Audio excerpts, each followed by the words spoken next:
So I'm Jake. I've been fishing the waters of southwestern Ohio for about 15 years now. Caught pretty much whatever you can catch in here. There's still a few that are eluding me, but I'm sure I'll get to them. Specialize in catfishing, smallmouth fishing, crappie fishing. Basically, you know, the most common, coolest species around here. Fished all over. Fished in Minnesota, coastlines, whatever, and yeah, that's pretty much it. I'm sure that you'll see more in our videos of how I fish and what we fish for, and you know, hope you stay tuned and subscribe to our channel for some fishing videos.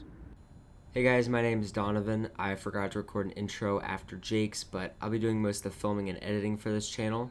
About my fishing career, I've been fishing for as long as I can remember. I definitely specialize in largemouth bass fishing, and I do a little fly fishing here and there. I've started getting into that past year or two.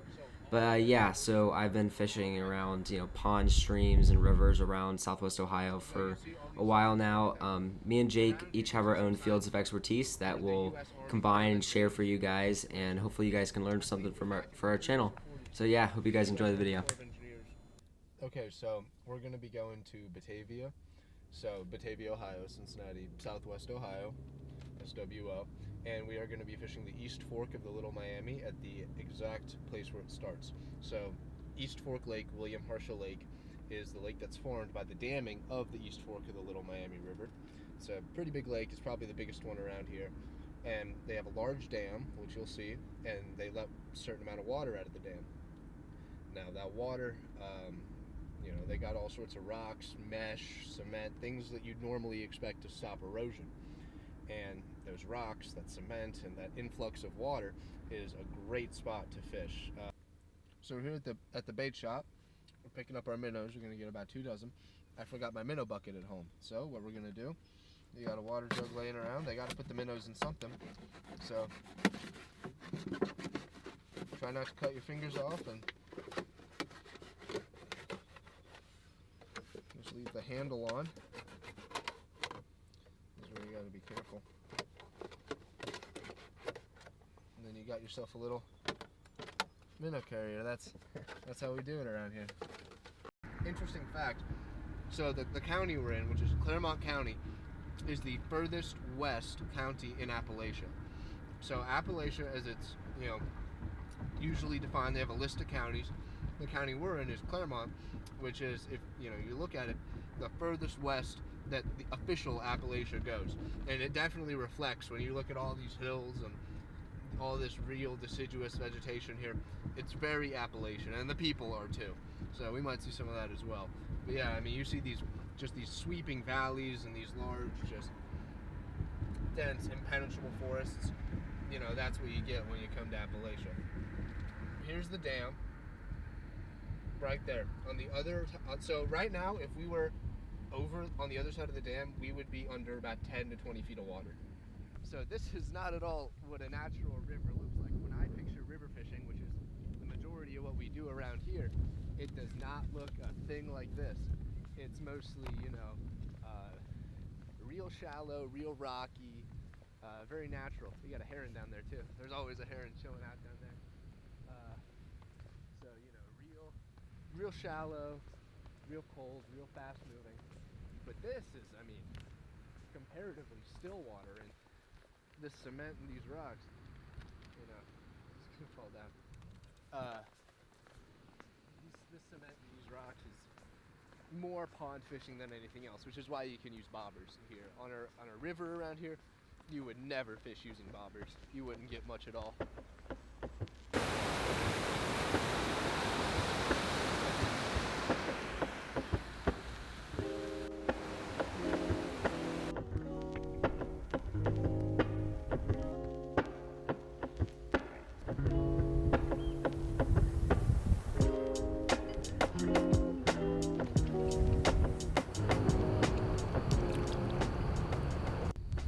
So this is the rig that we're going to be using for our crappie today. We got a bobber, split shot right under the bobber, and then a minnow, or a minnow hook right here. It's a little circle hook looking guy. And the reason I put the split shot up here by the bobber is because when I put the minnow on here, I want it to have as much freedom as it wants to move around. The vibrations and the movement of the minnow is going to be super important to catching fish. If it's just lifeless and sitting there, you know, if I put the sinker here, it wouldn't look nearly as good. So this is the rig we're going to be using when we catch all our crappie. Yeah, because in polo fields, they just like, there's surface and then he's kind of like swimming like a snake. Yeah, no, these ones they break surface like a water. Like a water. When they're stacked up. Oh, there's one.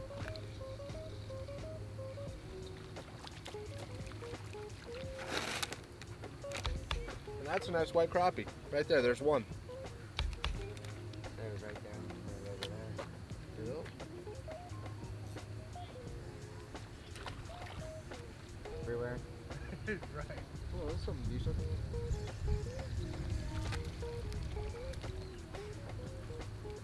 There's a small one, but the other one was bigger. Yeah. There's two right there. I do more bass fishing than This is not a good bass fishing spot. yeah, no, we're crappie here. But the other day, I went from where Show us. There you go. We got our little trash lobsters. Only novices and experts use bobbers. No one in between uses a bobber, and that's a fact. Oh, there we go. You got one? Yeah, there we go. You're on it. Oh, you came off for a second. There's a little crappie. There you go. That's 3 fish. That's 3. A tiny one. This is perfect craw. So, this is fish number 6, I believe, maybe 5. Hold him still. I think that's a green sunfish right there. And you know what else he is? That's catfish bait. Cut them into 3s, see if we can pull out some decent sized channels.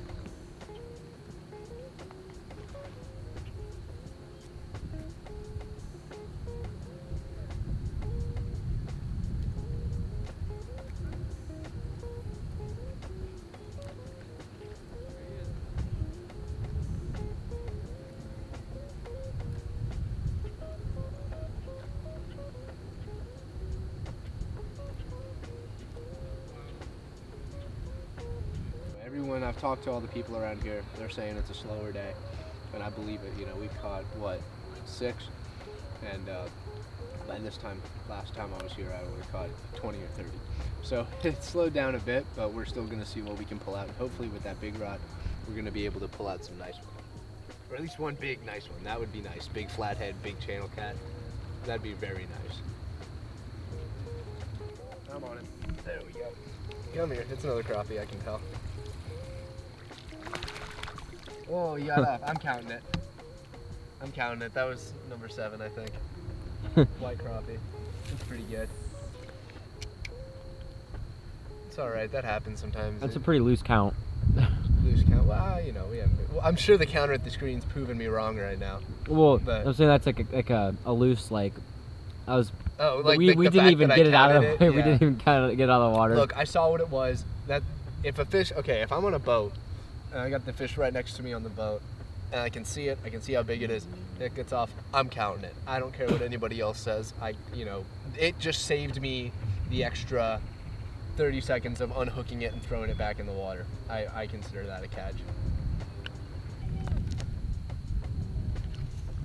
You know, and the funny part about today and this kind of fishing, like, as cold as it is and as slow as the fishing is, it's still, like, we are still catching fish. Yeah.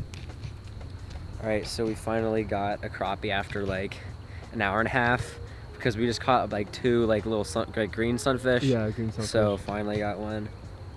Pretty looking, big mouth. Nice white crappie. That's what's biting. So right there, we're gonna hopefully hook into. All right, that's probably our best crappie of the day. This might be like, that's a black crappie. Realistically, probably 7. In our minds, this is probably like 8 or 9. We'll count, but this is probably the best looking one. Best. You want to measure it? Nah, I mean it was a good fight, you know. Yeah. A bit good. It was from kind of popping them up and down a little bit. We had 2 whatever minnows we have on there, and just kind of popping them up and down. So there you go. Got 'em. Let's throw them back. See what else we can get. actually recording on the reel this time. There we go. That's real time. Real time. There we go. It's a smaller, smaller one. Again, real count probably like 8 or 7 or 8. 7 or 8. But I would say what we're actual count is our actual count is probably like 10. yeah.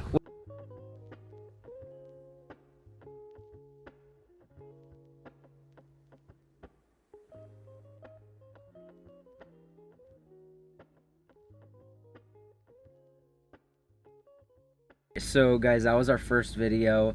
This channel is gonna be like, I think we're titling it, or we're gonna name our channel Southwest SWO, Southwest or Southwestern Ohio Fishing, something like that. So what we're doing is, Ohio River, Little Miami River, like East Fork of Little Miami, East Fork Lake, any creeks, and they just stuff in our area. So our goal of our channel is to share this area that's not shown too much on YouTube and like video platforms. So we're trying to share our experience. And that share sort some of thing. tips, tricks, locations, anything that'll help you guys out. So if you're like a fisherman in this area, want to get into it, you know where to go and what to do and stuff. Because we never I guess we had to find this stuff out on our own. Yeah. So well, for me at least, the YouTube fishing community was really helpful. So I'm just trying to give back and help anybody learn anything that they can from me. So right now we're at East Fork State Park. That's East Fork Lake, William Harsha Lake over there, and then we are right at the spillway of East Fork Lake. So it's really simple. Just Google it. I'm sure you can find it on Apple Maps. It's right off of State Route 222, I believe it is. You'll see it if you go on that route coming from 125. It's real easy to get to. There's parking, there's a shelter. It's not remote at all, and it's pretty good fishing if you can get here at the right times and there's not too many people. So remember that and check it off the box for your next fishing spot. Yeah, I hope you guys enjoyed this video. Well, I don't know how long this is going to be, but hopefully we didn't waste too much of your time. So I'll make it short for you guys, but thank you guys so much for watching. Like and subscribe. Yep, see you guys.